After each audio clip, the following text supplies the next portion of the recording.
mano apis mano mar Musalia Mudavadi Kabatesi owacho ni to karanga nyalo chiwo apisi koro jatend piny Kenya bende do chiw ne nyako teku mar pogo ni ng'adhi bedo kanye ng'ok dhi bedo kanye mano ma Opiyo Wandayi kotende kod mano ing'eno ordinarily okanyal ga wuoyi gik mate aina gi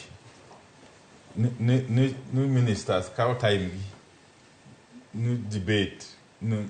office mane wanga mar and debate ing'eyo ka kinde machon ka no gino weche mitieku quietly boardroom ok weche makele media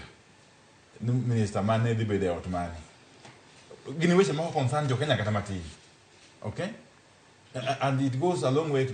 demonstrate this functioning government okay bedo kama keto minister kama bede entity moko bedo ni kila iwache gazette they can deal with it quietly as administrative issues okay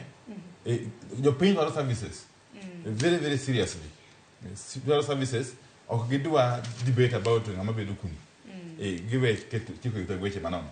yeah in short ero kama nanya kapuka widhi mano bedi lose angino mulo gina buro bedo ka penjo kotende kod okang' makamano nikech Wandayi dwa wuok apenji bende kotende kod chendo mar